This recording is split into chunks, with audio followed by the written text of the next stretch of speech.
Yo, what's up guys? This is Captain Daniel Kim. In today's video, I want to talk about what are the 4 things that Asian men need in the modern world to be attractive. So, I actually started a Facebook group and I talk about the 4 pillars of attraction or confidence as an Asian man. So, number 1, I do think that social skills, or whatever you want to call it, we call it game and conversation skills, whatever. I do think that is probably the first most important thing. It's not just about women. Everyone thinks that game, social skills is all about women, attraction is about women. There's also a thing about attracting, I would say, just people in general, right? We call it like charisma, we call it social skills. You know how like you meet somebody and you can definitely tell that person when he walks into the room, you know, he has a presence about him.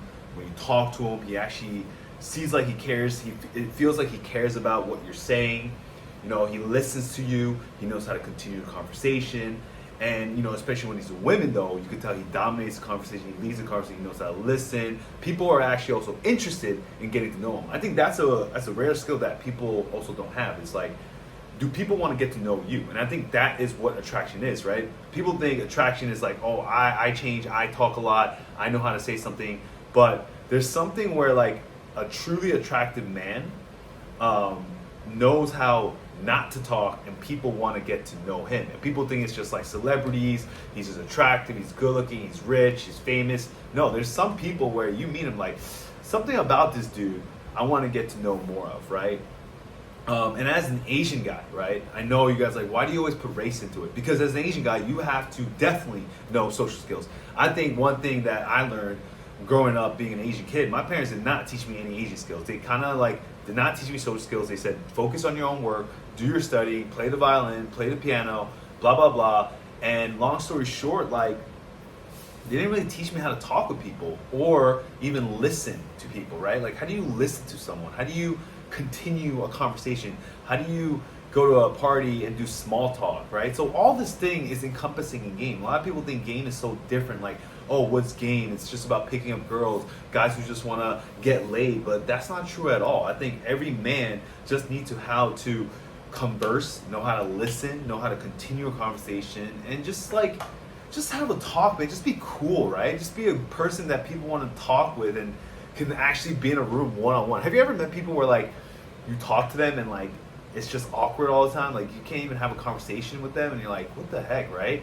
So I think basic conversation, basic social skills, charisma, whatever you want to call it, game, whatever you want to call it, I think that's a must-have for Asian men, especially because I think people think Asian men are just smart, we don't really have personality, and it's a must-have for all Asian guys, especially for the younger guys listening to this. You guys definitely need to learn how to converse, how to have conversations, how to continue, how to be interesting, right? How to have people want to get to know you instead of always you trying to get to know them, right?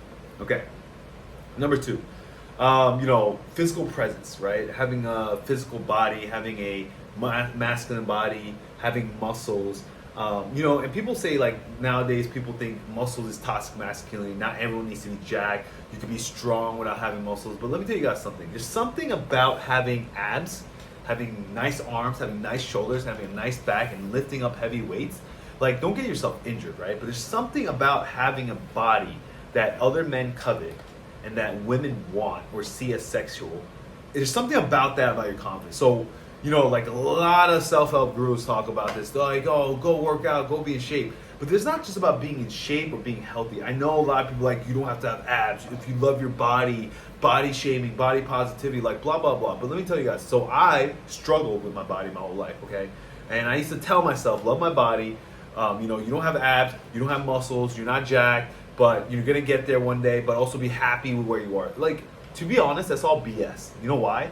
When I finally got my abs, and I used, you know, like, don't get me wrong, like, there's days when I don't feel good, I don't feel perfect, I don't feel happy, but when I walk past the mirror, and this might be the most shallow, egotistical thing that you ever heard, but when I walk past the mirror and I kind of look and I do double take on my own self, and I look at the body, right? Look at my own body, and it's not some iPhone wallpaper. It's not a superhero. It's not putting my face on a wallpaper. It's my own body that I work for. Every single morning I do cardio, right? Every single morning I do an hour and a half to 2 hours of cardio.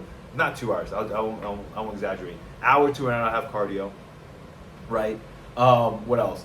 I work out every single day. I have a meal plan every day. I eat healthy. I don't go out and drink. I don't smoke. I don't do anything other stuff. And I created this body. I earned this body, right?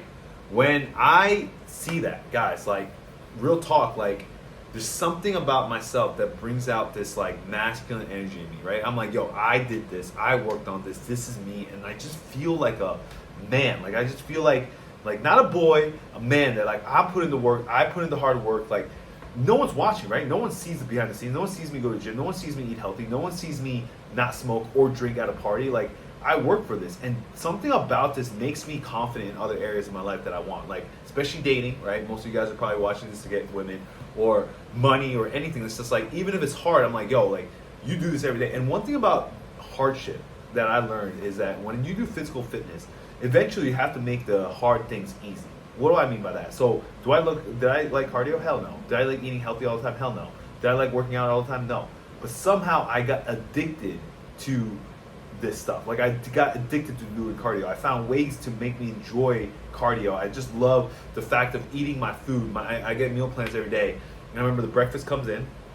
I remember I did cardio an hour time, and I'm starving, right? I'm like famished. I'm like, man, I'm so hungry. But when I eat that breakfast, from just waking up and eating to actually earning it by doing, at least 5,000 to 10,000 steps every morning, when you eat that breakfast and you're hungry and you eat it, there's something about it, like I earned this food, right? There's something about it, guys. You just eat it and you're just like, damn, like, I earned this stuff, So I want to add to that. So, like, the body, guys, I think you don't have to be hugely muscular, but I do think try to reach the body you actually want. So, like, when we look at a guy who's muscular, and I always ask this question to my friends, like, if you had one guy who was jacked, your jacked version, and your current version, and if you didn't have to put any work for it, you don't have to work out, you don't have to eat healthy, whatever, you could do whatever you want, would you rather have this ideal body of yours, right? This perfect body of yours, or would you want your body now? They all say this body, but because the only difference from point A to point B, from your current body to this new body, is that you have to work for it, right? You have to put in the work. But like I said, I just told you I didn't make it work. So everyone wants this amazing manly body, right? But they don't. And if it's free and it's easy, they'll get it. But because it's not, they choose to have their current body. And there's something about journey, all right? So there's something about hero's journey, guys. Every single hero, anime, movie, Marvel superhero, DC superhero that you see, there's always a journey, and yet you guys watch these characters, watch this thing, and you don't do that in real life. You can be a superhero in real life. You can look like a superhero in real life. I've done it, because I used to look at Rocky. I used to look at all these superheroes. When I was younger, I used to love Dragon Ball Z, and I'm like, I can't achieve that. But now that I've achieved that, I'm like, yo, like, there's something manly and something something like alpha about having the body that you really want, guys. Like, I'm not even kidding. It just feels good every morning. You wake up, you work for your food, you work for your, you just worked hard for it. And it's like your physical body is the first thing you should work on as an Asian man, like, straight up. And any man should work on this, okay? Number 3, okay. As you guys see, I'm very passionate about the physical body because it really did change my confidence. Every single day, I can look at my body and be confident because I know I worked for it. No one gave this to me. I earned this shit, right? I earned this. Number 3, okay. Financial freedom. What do I mean by financial freedom? Okay, this is where, I'm still working on it, right? I'm still working on, having that financial freedom. Actually, no, I am financially free because I am traveling the world. I eat what I eat, I buy what I want. So I believe I'm financially free. And I have the time to use the money, right? So financial freedom is all basically like your finances, right? You have the resources to do what you want. So I do think that time is more valuable than money, though. Because if I'm working my butt off and I have a 9-to-5 job, I was making, 6 figures as a former military officer in the U.S. Air Force. But, to be honest, like, I didn't have time. Like, I didn't have time to enjoy I did, but, like, on the weekends, I kind of, had to do errands. I didn't have time to enjoy my money. And I actually could buy more stuff than I used to. But something about financial freedom and the resources is I do think time has to be number 1 for me. And I do think the money to really, I think when it comes to financial freedom, figure out what do you want to use the money for, right? Do you want to use it to buy more time? Do you want to use it for family? Do you want to use it for buying more materialistic things? What is it that you want? Stop looking at what other people have, right? Obviously you guys see my apartment. I'm a big apartment guy, right? I don't want to buy a house. There's no point of me buying a Hollywood Hills house a mansion. I'd rather have a New York penthouse suite, or I actually don't want to even live in the States right now. I want to live in Thailand. I want to live in Korea. But I want to have a good view of the city, right? So I want the money to do that. But another thing is, I don't want a supercar in a big city, like in New York, or let's say in a country like Bangkok. Why would I drive a supercar, right? To me, that makes no sense, but I sometimes covet it because other people have it, right? So I do think, figure out in terms of finances, what do you want to use it for? Because I think it's people who are truly rich that I realize, and when I felt rich, and I still do feel rich at times, is when I can just live the life I want. So right now, pretty much, I just eat what I want. I use all my health supplements, right? I do IV drips and all that kind of stuff. Whatever I could do for myself, if I could do it, then I'm rich, right? So in that case, I'm rich because I can do what I can take care of myself. But another richness I want is I want to take care of my family and my loved ones. I want to message my friends one day and just be like, hey guys, I got dinner. I know it could be a fancy restaurant, whatever, but I got dinner. Don't worry, I got us all. I just want to pay for everyone. Or I want to get, let's say I see a friend who wants a certain gift. He wants shoes, he wants something nice, and it's a little bit pricey. To him, I just buy it for him because he really wants it. I don't know, when I do nice things for people, what they truly want, I'm genuinely happy with it, right? And also, it's like, are you making money through work, right? Or are you making money through passion, right? There's a difference. Like, trust me, I've worked and made money, but that work sucks. Like, it's just, at the end of the day, I made the money. I was actually a salary based, right? So I got salary per month, but it's just like, man, at the end of the day, I was just so tired. I was just over everything. And I was like, man, I don't want to do this. Like, who wants to work like long hours for like a pay that, yeah, no, it's like, oh, but maybe it's different. If you made $1 million, maybe you do 9 to 5. No, not really. Like, I think time is very important for me to wake up and do what I want to do my cardio, eat what I want, do my content, do what I want to do to make money. That feels more fulfilling to me. And that way I'm rich, right? So my new goal is to take care of my family and just buy my parents whatever they want and take care of my friends. So as you can see, with my financial freedom, I do think a man needs to have no worries when it comes to money. When a man doesn't have any worry about money, I feel like that's a whole different concept. It's kind of like the body, where like, if you know every morning you're jacked, you just know you just have to do what you got to do every day, right? Do what makes you healthy. Money's the same way. I think if you know that you could just make money, you always have money, no matter how much money you lose or gain or whatever, you're just always confident. And then the last pillar I was talking to my friends about is status or fame, or whatever you want to call it. I do think that in life, there's always a pecking order in a male society, especially a male-dominant society, right? I do know there's a lot of things where it's going where women want to be men want to be women, all this blah, blah, blah. But I do think when it comes to pure men, there's always a pecking order, right? You can see this, especially in high school, right? There's the popular kids in high school, there's the football team, even the football team, there's the best player, there's the sports player, there's the team captain. You don't even have to be the best player, but there's the alpha guy who's the team captain. Even in your friends group, there's always that one guy who makes decisions. So I do think there's a pecking order in society, right? And you don't have to be like famous. I don't think you have to be famous, but I do think fame dramatically helps your livelihood, because if you're famous and other people see that you're famous, other people want your validation, like that's fame, right? People want your validation. People see you as like some kind of deity, you know, a guy, whatever you want to call it, or like see as a celebrity, right? Celebrities, right? But I don't think you have to be that, but I do think that if you gotta be the number one man in your group of friends or your family or whatever, like how I see alpha status or fame is that, yeah, I guess that's it. You gotta be alpha status. Like, you don't have to be alpha status in all your groups, right? But I think in your family, let's say you want wife and kids, you gotta be the alpha. You gotta be the man that they look up to. Or in your family, who's the man? Like, who's the man in the family, like your whole family, that they look up to? Are you the alpha of the family? Do they know, like, when shit hits the fan, they can always call you and count on you, right? In your group of friends, who's the one guy who can make decisions for us, right? In your group of friends, who's the one guy, right? And everyone thinks it's usually the rich guy or whatever. No, but who's the one guy you can count on, right? Who's the one guy who makes decisions? Who's the one guy who sets the logistics up? Like if you guys are doing a friends trip, who's the one who can make people show up? Who's the one who sets up reservations at restaurants? So that's probably like the lowest tier of status and fame. The next tier is like obviously social media. I do think social media can be a great tool.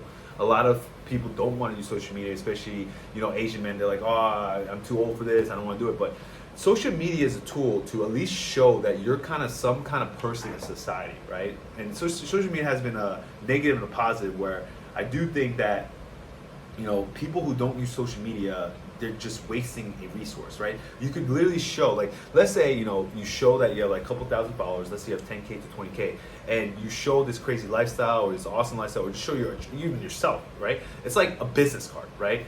It's like you're showing a business card. It's like a social business card where people are like, okay, let me see your business card. Oh shit, you have 20K, 30K followers, or even 100K followers compared to 1,000K followers. That's saying 20, 30K followers, people actually follow you and they kind of see you as some kind of person worth the following, right? And it's like a social status business card. And I know there's some like stories about this, it's really bad for society, but right now it's not going away, right? It's not going away. So if you have some kind of competence in social media, you should use it to make yourself look good. Like, why not? It's like pretty much saying, like, you guys see yourself as a brand, right? Nowadays we are all a brand. You yourself are a brand. You walking around just is a brand. Like, people will, like, especially an Asian man, right? Let's go back to the Asian man. You being an Asian guy, if you're attractive, you're sexy, you're alpha, women will see you and be like, yo, this guy's alpha. So all of a sudden they're like, it's kind of racist, but they're like, all Asian men can be alpha. Like, some women will actually think that way. I've seen it, right? I've seen that with black people. I always thought black people, everyone's good at sports, which is not always true, right? Just because I screw up on black people being in football and basketball, it's like, they must be good in everything, right?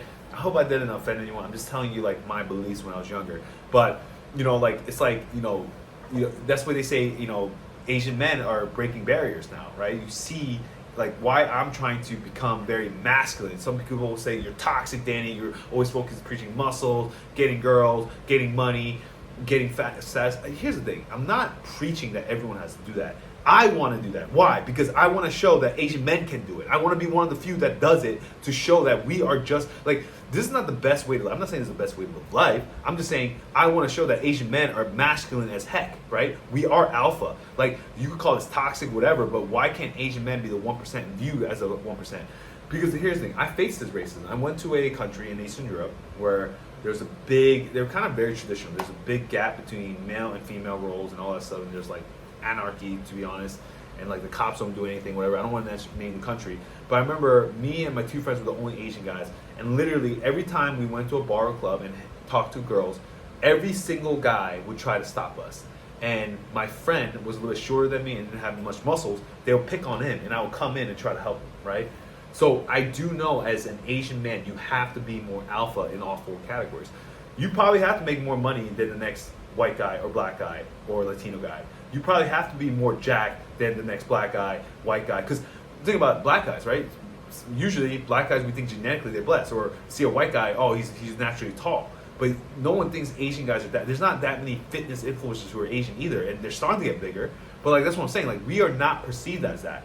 So you being like, you can't just be jacked. You gotta be super jacked, where people are like, holy moly. Like, that's where Bruce Lee, I respect him so much, and I don't respect the recent Marvel superhero as much. Simu Liu, whatever, you could watch this. I don't know if you're gonna watch this, but I don't respect how you. It's not that I don't respect you. I don't respect your body.